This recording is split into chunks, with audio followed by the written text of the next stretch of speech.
Hola, ¿cómo están? Es un gusto que nos acompañen en este segundo programa de cobertura. Este es un espacio para construir desde la comunicación.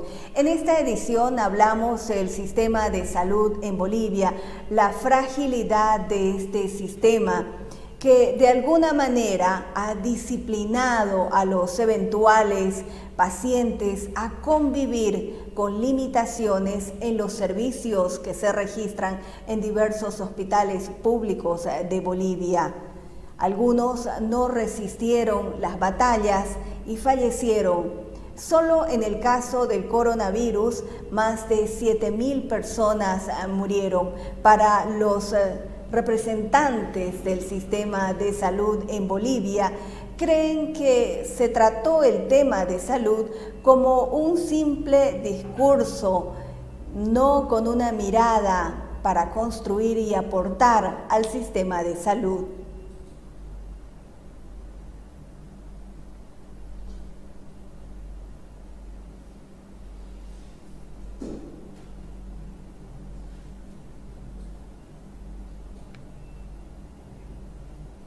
Campo deportivo, entregar el Coliseo es como entregar un hospital. Cada gobierno que ha entrado debería primero ver la salud.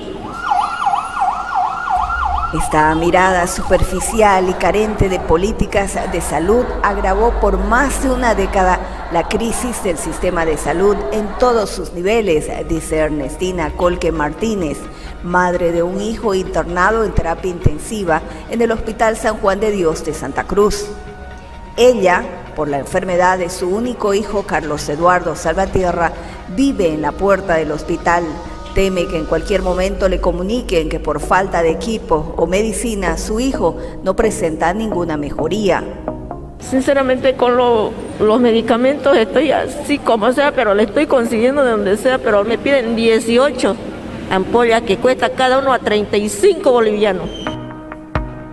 La Constitución Política del Estado establece que todas las personas tienen derecho a la salud y que el Estado garantiza la inclusión de todas las personas sin exclusión ni discriminación alguna. Pero en la práctica la situación es otra, enfatiza esta ama de casa, madre de un paciente con diagnóstico crítico desde hace más de un mes. Y yo sé que va a salir de esta porque es mi único hijo. Ana María Díaz es otra madre de familia que aprendió por las circunstancias a convivir entre la enfermedad de su hijo y lo que pasa en la calle, en las puertas de un hospital. Su hijo de 32 años tiene una embolia y está en cuidados intensivos. Mire, cuando se puede sentar, no, porque lo más para lleno, uno tiene que estar parado casi todo el día. Por día, mire, estamos gastando ahorita casi 1.050, 1.100 todos los días. Raro es una vez a la semana que se gasta unos 700 bolivianos en receta nomás. Ambos casos son similares. Ellas relatan que conseguir una cama para que sean internados y atendidos en terapia intensiva es otro episodio aparte. No hay forma para describir lo que enfrentaron y poder internar a sus familiares. Mire, nosotros no salíamos para nada y de un rato a otro le vino a él eso. Aquí estamos, mire, a expensa del virus, de todo. El otro riesgo latente es el temor al contagio del coronavirus. Las realidades que enfrentan estas madres y esposas, como el caso de Alicia López, es de todos los días. Su esposo requiere de una cirugía, logró ser reprogramado para el 28 de septiembre. Mientras llega la fecha, pasa sus jornadas en la puerta de este hospital. ¿Acaso vamos a llevar a las canchas a nuestros pacientes? ¿No ve que no? Aquí mire el hospital, la máquina que hace la angiometría está fregada. No hay ese estudio. ¿Y a dónde tenemos que pedir? A las clínicas. Y el que no tiene plata, ¿a dónde va a ir? ¿Me parece eso justo? Eso ya debería estar arreglado. Deberíamos de tener otro. Ahora hay rayos X, también está con fallo. Donde dicen, se llenan la boca diciendo que los hospitales ya están bien sofisticados, pero sin embargo, mentira. La realidad es otra, porque a la hora de la hora que lo necesitamos, no hay las máquinas. Con su hijo a punto de nacer, esta madre aguarda en una silla de ruedas poder ingresar a la maternidad.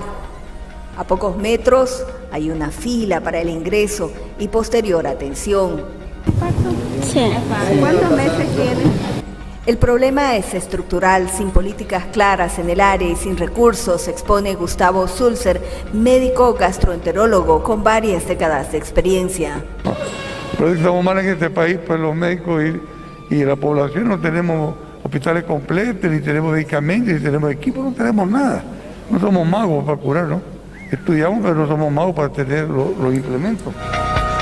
Un proyecto de ley general de salud promovido por los profesionales médicos quedó estancado.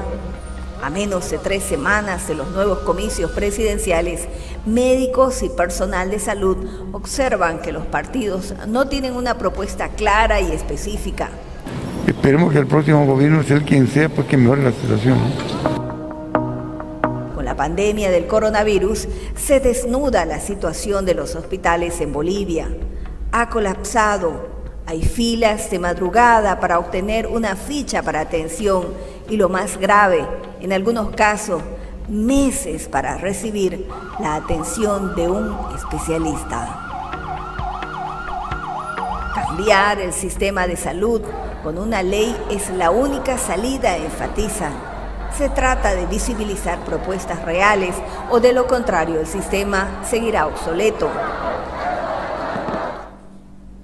Con posiciones discursivas y mirando siempre con distancia, se habría tratado el tema del sistema de salud en Bolivia. Hacemos un repaso de esos hechos que distanciaron al sector de los salubristas con todos los gobiernos de turno.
Y finalmente ha logrado destinar el 10% de nuestro presupuesto general de la nación para la salud de todos los bolivianos. Existe una brecha marcada entre lo que disponen los organismos internacionales para la mejor atención de salud en cada país.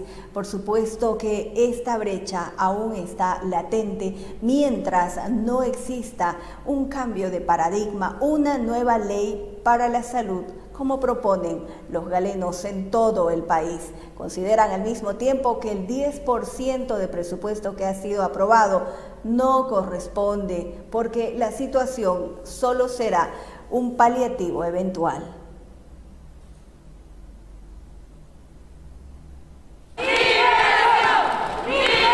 El 10% para la salud es el presupuesto aprobado por el gobierno transitorio. Su ejecución sería a partir del próximo año. Sin embargo, aún no fue aprobado en la Asamblea Legislativa y se mantiene un bloqueo a esta normativa, enfatizan los médicos. Es por eso que apremia el tratamiento de la ley a favor del sector. ¿Qué fue la lucha de este colegio para ver el antes? Tratar de dotar de los recursos humanos, tratar de modificar un sistema de salud que era totalmente obsoleto porque no estaba de acorde a los avances tecnológicos, ni al avance ni al crecimiento de la población. Un sistema de salud obsoleto, un sistema de salud que no brindaba las necesidades para cada uno de los profesionales y asimismo para el servicio de la población. Soy Padre Mateo Bautista. Necesitamos aprobar la ley 10% para la salud. El 10% del presupuesto para la salud podría ser insuficiente. Una preocupación exteriorizada desde el Colegio Médico, tomando en cuenta que Bolivia supera los 11 millones de habitantes. Los hospitales deben ser de acuerdo al número de población. Por cada 250.000 habitantes, un hospital de tercer nivel, 50.000 habitantes para un hospital de segundo nivel, cumpliendo normativas de la Organización Mundial de la Salud. Entonces estamos hablando que necesitamos alrededor de 5 hospitales, si no son 6 hospitales de tercer nivel. Más o menos estamos hablando entre 12 a 16 hospitales de segundo nivel. ¿Cuántos tenemos? Hospitales de tercer nivel, contamos el Hospital San Juan de Dios, el Hospital Japonés, que son los hospitales grandes, el oncológico, que es un hospital de especialidad, la maternidad y el hospital de niños, y pare de contar. El primer nivel es el centro de salud ubicado en la zona donde habita el eventual paciente. Aquí se atienden las enfermedades básicas y las más frecuentes. Segundo nivel es el hospital que brinda la atención en 4 especialidades. Y el tercer nivel es el hospital que cuenta con todas las especialidades médicas. El presidente del Colegio Médico de Santa Cruz está convencido que ninguna política pública de salud va a funcionar si no existe una ley definida. Y si hablamos nosotros de un 10%, pero que no sea pues de los productos del gastos generales, sino del Producto Interno Bruto. De ahí es donde queremos ese 10%, para que de ahí pues sea distribuido como debe ser. ¿Para qué? Precisamente para que nosotros equipemos, construyamos, contratemos el recurso humano, y no así como ahora nuestros profesionales están con contratos médicos de 3 meses y que ya se le acaba el contrato y no van a haber más contratos porque no hay recursos, no hay dinero para volverlo. Lo dijo la ministra anoche, no hay dinero para hacerlo, porque no existe un proyecto. Y lamentablemente esos 14 años nunca se tomó en cuenta la salud, nunca se tomó en cuenta. Otro aspecto esencial son las condiciones laborales, medios logísticos, equipamiento, recursos humanos, salario de todo el personal de salud, con institucionalización de cargos, a criterio de María Luisa Chávez, enfermera del Sindicato de Profesionales del Hospital San Juan de Dios en Santa Cruz. Pedido que también es compartido, sostiene, por todo el personal en diferentes nosocomios de Bolivia. Pero con el tiempo ustedes van a saber, porque vamos a sacar los letreros con las escalas actuales que tenemos y comparada incluso con Latinoamérica misma, con otros países vecinos, para ver la gran diferencia de cómo es que enfermería es tratada en este país, donde nos dicen que las enfermeras somos los ángeles de blanco y que estamos velando por el paciente. Sin embargo, no nos dan ese lugar que nos merecemos. Obtener una jubilación del 100% y un seguro de vida, no solo en una pandemia, es una prioridad para este sector. Aquí hay 2 luchas. Una es el 10% para salud, el 10% como política de Estado, que alguna vez el Estado tome en primer lugar la salud y, bueno, la educación, que es como todo otro país. Sin embargo, acá es lo último. Y por eso es que estamos pidiendo una lucha que empezó un extranjero, que fue el padre Mateo, ¿no es cierto? Y que eso es justo. Eso es el 10%. Y no va a ser suficiente el 10%. Peor cuando hablamos de una pandemia y de las que se van a venir. Eso sumado a estamos hablando del gremio de enfermería, que es diferente, que nuestro nivel de salarios de enfermería es inferior a lo que nosotros nos hemos formado. El 2020 quedará grabado para siempre entre médicos, enfermeras y todo el personal de salud por el mayor número de bajas que les tocó enfrentar por la pandemia del coronavirus. Un virus invasor, nuevo, extraño, peligroso y mortal que puso en total evidencia las condiciones paupérrimas como funcionaba el sistema de salud en Bolivia. Antes y ahora, y el futuro, nada está definido. A la crisis profunda del sistema de salud se sumó la crisis sanitaria del coronavirus. La situación complicó, fue un escenario mucho más urgente en Bolivia atender esta emergencia, pero lo que no se esperaba era que ocurra supuestos hechos de corrupción. Crisis sanitaria, supuestos hechos de corrupción, letalidad, discursos y al mismo tiempo la incertidumbre. Mientras el sistema de salud agonizaba en Bolivia, según el diagnóstico de los especialistas del área y los constantes reclamos de la población por la deficiente atención, justo en ese contexto se produce el primer caso de coronavirus, 10 de marzo. Los médicos, en ese intento por adoptar medidas inmediatas para contrarrestar la curva de crecimiento y a la espera de la reacción de las autoridades, es que ocurre el mayor escándalo de corrupción con la compra de respiradores artificiales para pacientes con coronavirus.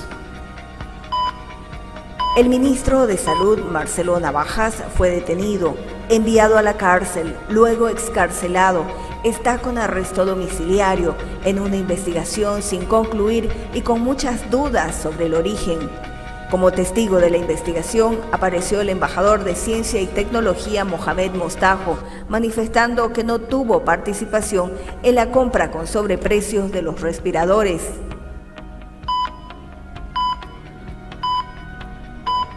Celeridad en la investigación sin contemplaciones para nadie. Así el gobierno transitorio pidió a la instancia judicial. Hoy me siento muy indignada y molesta por la posible corrupción en la compra de los respiradores españoles. ¿Cómo es posible que alguien intente robarle a los bolivianos en pleno sacrificio como el que estamos viviendo? La cuestionada compra de 170 respiradores artificiales para pacientes con coronavirus visibilizó un tema muy sensible desde el origen, porque los especialistas, los médicos, fueron totalmente excluidos de cualquier aporte en sus conocimientos para la compra de los respiradores. Pero ojo, para la adquisición de esos respiradores no se pidió los criterios de los médicos especialistas y expertos en respiradores como son los anestesiólogos y como son los médicos terapistas. No se les solicitó. Llegaron los respiradores y ellos mismos, los médicos terapistas, en cada uno de sus hospitales donde llegaron, porque me acuerdo que llegaron al hospital japonés, fueron y revisaron y dijeron no sirven. Estos respiradores simplemente son automatizados. Todos los profesionales en salud lo sentimos hasta ahora porque fuimos engañados, fuimos burlados por una serie y un grupo de personas inescrupulosas que lucraron con la salud del pueblo boliviano. Los respiradores no servían para conectar a un paciente. ¿Cuándo? En la etapa más crítica de la pandemia. La compra de los 170 respiradores finalmente pasó la factura en la conducción de la crisis sanitaria y en el plano político. Para el periodista Marco Noya, quien investigó varios temas relacionados al área de salud, sostuvo que en este caso tuvo varios efectos. Ocurre en el momento de la expansión del coronavirus y cambia toda la dinámica de los acontecimientos. Yo creo que ese fue el punto final, como se dice, del actual gobierno, ¿no? Lamentablemente no fue un caso de corrupción aislado, ¿no? Fue una cosa muy grave, ¿no? No sé, 300, 400% de incremento al precio real, donde estaba involucrado un ministro, ¿no?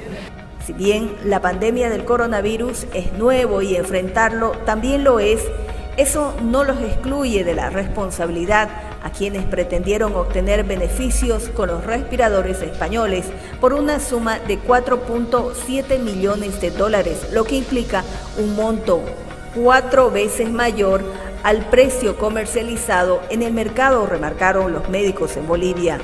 Cayeron profesionales con 20, 30 años de experiencia que eso no se recupera. Mientras el tema se resuelve en los estrados judiciales, la población está aprendiendo a convivir con el virus en uno de los departamentos más afectados por esta pandemia, que si bien llegó a la meseta, en la curva de crecimiento, la posibilidad de contagio es latente, como las promesas en campaña electoral. El Movimiento al Socialismo, por ejemplo, ofrece vacunas gratis contra el virus si el candidato Luis Arce resulta electo en las elecciones nacionales del 18 de octubre.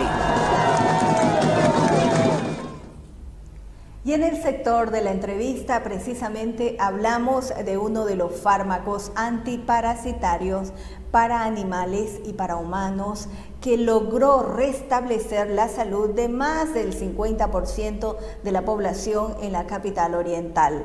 Manifiesta el doctor Erlan Bacadíes, el promotor médico investigador de la utilización de este fármaco, recientemente galardonado como hijo ilustre en Santa Cruz. El asunto es que no estábamos bien parados para recibir la pandemia cuando comenzó en Bolivia y en Santa Cruz también, y entonces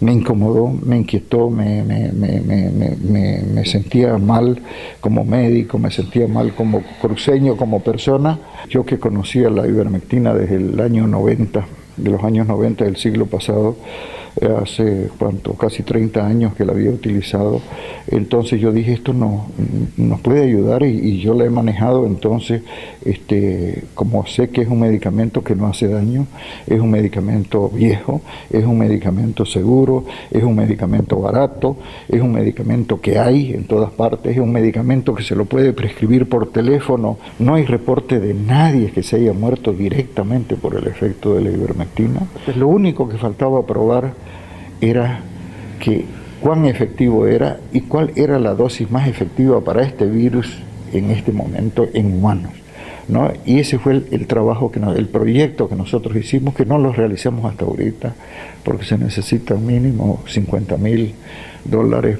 Vi que las universidades hasta ahora no muestran ningún interés. La universidad tiene dos funciones fundamentales, y lo voy a decir hasta el cansancio. Una es enseñar y la otra es producir conocimiento científico, investigar. Y en esto no se incomodaron, no, nada, muy poquito. Ese virus vino para quedarse, como dice, no, ese virus estará. Ojalá que cada vez sea menos, ojalá que salga una vacuna muy buena y que sirva a todos, y por mucho tiempo, o algún medicamento que ayude más que la ivermectina o cualquier otro remedio con los cuales nos estamos ayudando ahora. ¿Cree que hizo lo correcto? ¿Y cómo se siente usted? Santa Cruz le reconoce como hijo ilustre. Su aporte a la sociedad fue significativo en un momento tan complejo. Contento.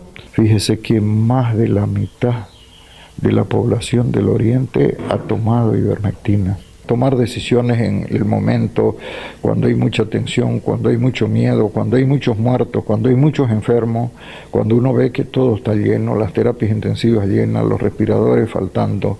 Entonces, tomar decisiones en cosas tan inciertas, ahora se lo ve más claro, se lo ve todo.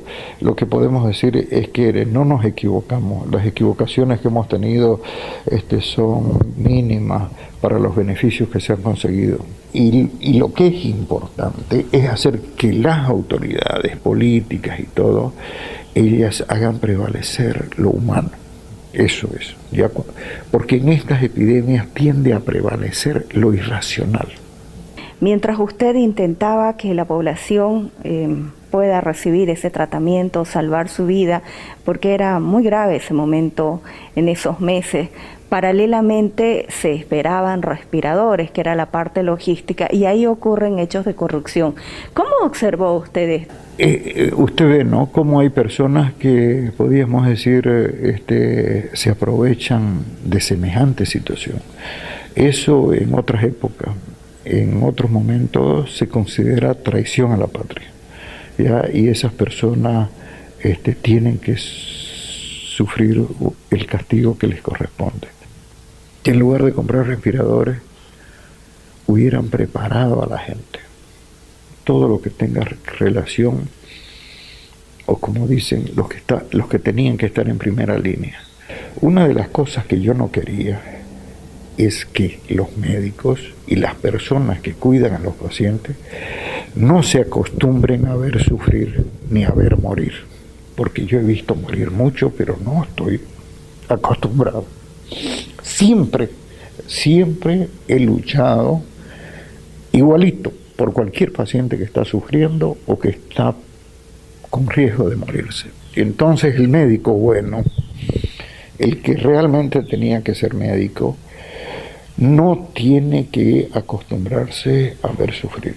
Y tiene que tener la misma inquietud, tiene que tener el mismo sentimiento ante un tipo que está sufriendo y preservar la vida. No dejar que se le muera el paciente, no acostumbrarse, no decir estadísticamente se mueren y se nos tienen que morir. No señor, luche, luche, luche. 21 días faltan para las elecciones nacionales y los candidatos ahora manifiestan su inquietud por todo el trabajo que van a realizar en caso que sean electos el próximo 18 de octubre. Aquí los candidatos observan y plantean elementos que ellos consideran a través de su propuesta muy importantes para el sector salud. Destacamos parte de esas propuestas que han presentado públicamente, resumiendo de esta manera. Creemos plantea el 10% del presupuesto general del Estado para la salud, así como el acceso a un seguro universal gratuito con solo presentación de carnet de identidad. Comunidad Ciudadana plantea la atención gratuita para las personas que no cuentan con seguro, así como el tratamiento gratuito para pacientes con cáncer. El MAS plantea fortalecer el Sistema Único de Salud Universal SUS, así como instaurar el chequeo médico obligatorio. Frente para la Victoria, regular y reducir el costo de las medicinas para la población. De la misma forma plantea la instalación de centros de atención de emergencia en las carreteras.